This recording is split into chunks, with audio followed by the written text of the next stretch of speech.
All right, so let's look at the connections and see what options we have. So when looking at setting up multiple devices, we want to look at all the different inputs and outputs that we have and see where things can go. So we have our guitar, which is a box. Let's say we have a string of pedals, or we have a multi-effects unit, whatever that looks like. Let's just say we have some pedals here. This is going to be a overdrive, this is going to be a distortion. Maybe we have something like a flange or something. And then on the next row, we can have a delay, we can have a reverb, and let's just say a tremolo. Now they don't necessarily have to be in this order, but we do have our separate blocks right here. Now on the amplifier itself, there's a big amp. We have our guitar input. And let's say on the back, we have our send, and we have our return. Now what we can do is go guitar to the first input of the first pedal. The out of that pedal goes to the input of the next. The out of that pedal goes to the input of the next. Then the output of this pedal is actually going to go to the input of the amplifier, because we want these effects to go to the front end of the amp. Now that is called basically the preamp section. Now with our delay, reverb, tremolo, chorus, we're going to take a cable and take a send and go out, and that's going to go to the first input of our post effects. So we've got delay in the reverb, maybe reverb in the tremolo, and then out of the tremolo back into the return. So that completes our loop right there. So we've created our first signal chain from guitar, preamp effects going into the input of the amp. Then we got send going to the first input of the post effects, then output of post effects going to the return. All right, now let's look at something like a multi-effects unit. So we have our guitar. Let's just say we're using our head rush right here. So we have our in, we have our out, we have our send and return. So what we need to do now, and here's our amplifier down here. Here's our guitar input, and here's our send and return. And this is gonna be true for any amplifier, any multi-effects unit. Okay, we got our input, send and return. So guitar is gonna go to the input of your multi-effects. Could be a head rush, could be a helix. And then we're gonna take the send of your multi-effect, and that's gonna go to the input of your amplifier. So just pretend like this output is over here somewhere. So we basically have your in and your send creating the first loop. Now from there, we're gonna take the send of your amp, and we're gonna go to the return of your amplifier, and then the output of your multi-effects is gonna go to the return of your amplifier. So what we've essentially done is we've taken our guitar and our multi-effect and then the send of the amp, and we've created that circle, we've created a loop within there, okay? And then since the output is going directly to the return, so in the head rush, for instance, you probably don't want to have an amplifier block going to the front end of your physical amplifier, because you're basically getting the sound of the digital amp going into the sound of the physical amp. And sometimes those two may not mesh very well. So for this purpose, you probably want to have your effects block, then have your amplifier after the block. Then you can have your delay, reverb, whatever you want. But before the effects block, you want to have your overdrive, your distortion, maybe your flange, maybe your phase, whatever you want, okay? So now let's talk about what we need in your multi-effects unit. So what this effects block is doing is telling the unit that I have cables going from the send and return of the amplifier. So anything that you put before the effects block, let's say overdrive, distortion, phase, that's all going to the front end of the amp, the input. And then your effects block is basically sending the out here to the input of the amp. So the send of the effects block is going to the input of the amp, and then the send of the amp is going to the return of the effects block. And then any effects you have after that, like I said, delay, reverb, tremolo, is going to come after the amplifier and basically complete that circuit of 4-cable method. All right, now let's see what happens if we don't have an effects block in the chain. Okay, so we have our guitar going to multi-effects, and then we have the send and return of the multi-effects, and we have our output. And then here's our amplifier down here. And we have the input of the amp, we have our send and return.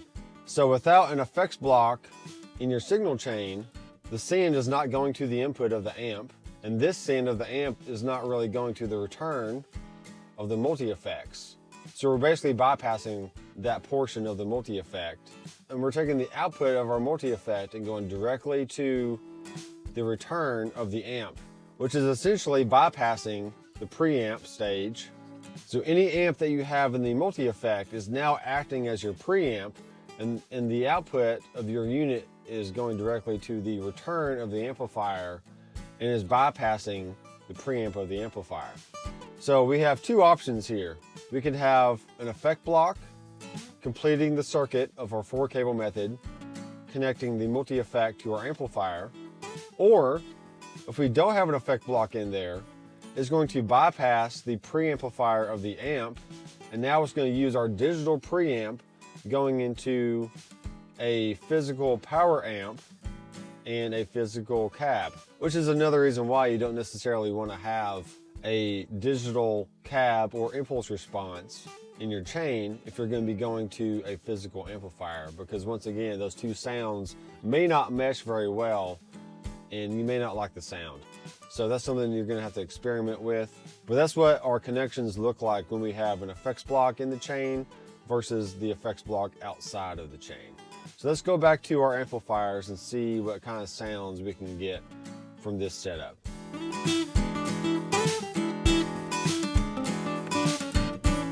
All right, so let's look at some applications on the headrest gig board, and we're going to pair this up with the Blue Guitar Amp 1. This is a 4-channel amplifier, and for those of you who have an amp that has multiple channels, the 4-cable method is the ideal setup for you guys, so that way you can take advantage of effects going before into the input, and also having delay, reverb, tremolo, chorus, whatever in the effects loop. And that way it doesn't muddy up the sound of your natural overdrive on the amp. So as an example, we have an effects loop here in the headrest gig board.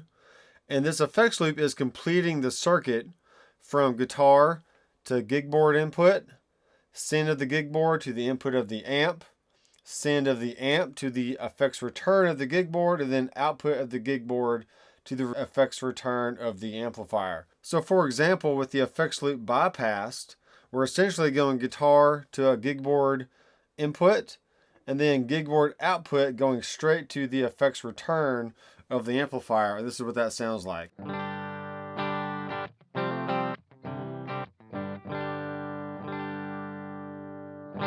All right, and since we're bypassing the preamp of the amplifier, our overall signal sounds kind of dull and non-responsive because we're just basically going guitar straight to effects return, and we're really not having a digital or analog preamp present in our signal chain. But let's say, for example, I want to insert, let's do a JTM45 model to the vintage channel on the Amp 1. So now let's listen to what our sound is.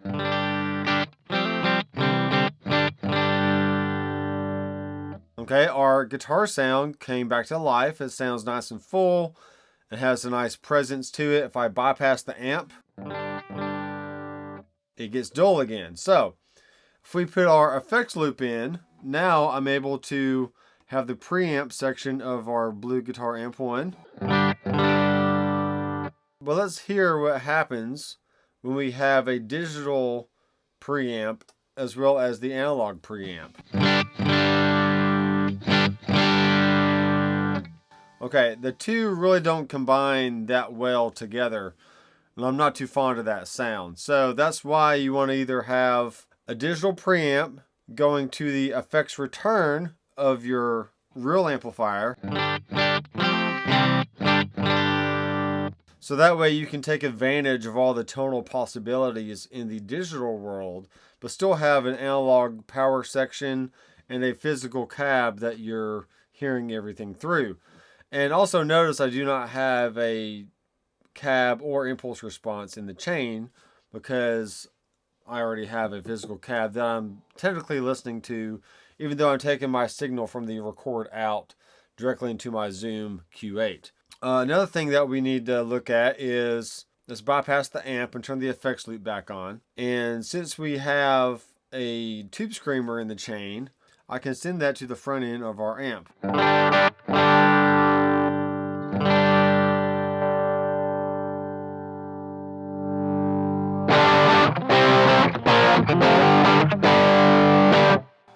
Alright, so that's a good example of that, and we can also add some delay.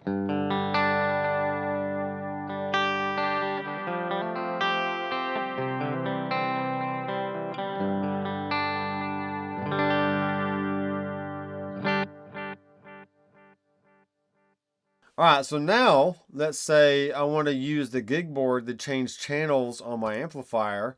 I can still do that, and I can take advantage of all the dirt options I have on the amp. So if I don't have the effects loop in, notice that I'm still just getting a dull sound because I'm technically bypassing the preamp. No matter what channel this amplifier is on, I'm bypassing all that. So I'm bypassing the EQ, all the volume, gain, all that stuff. I'm basically just getting a master volume, and even the reverb is bypassed as well. So once the effects loop is back in the chain,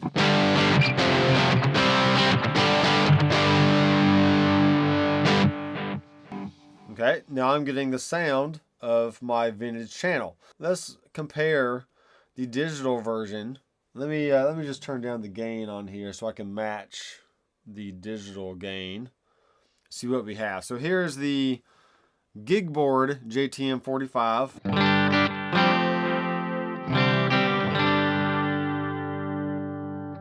Alright, and let's turn on the effects loop again, and here's the Amp 1 JTM 45.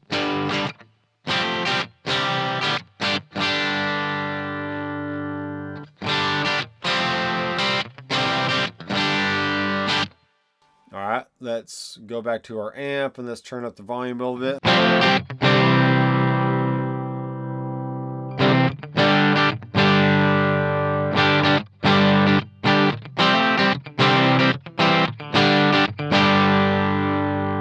Okay, it sounds pretty good. Okay, obviously we have a tonal difference here, but that just comes to show that whether you're using the digital version or the analog version, you can still use your real amp and real speaker cab to accomplish a good amp in the room full sound, whether you're playing in a band or whether you're recording or whatever you want to do. So if you still have questions after watching this video, feel free to subscribe and leave a comment down below, and I can try to help you out as much as I can. But really, this is the basics of using any amplifier and any multi-effects, or even just using pedals. Because you can think of this row up here as your pre-effect pedals, your distortion, overdrive, flange, phase, wall, all kinds of stuff. And then after the effects loop, you have your delay, reverb, tremolo, chorus, anything that you want in there. So thanks guys for watching. I am Dr. McFarland, and I will see you in the next video. Keep rocking.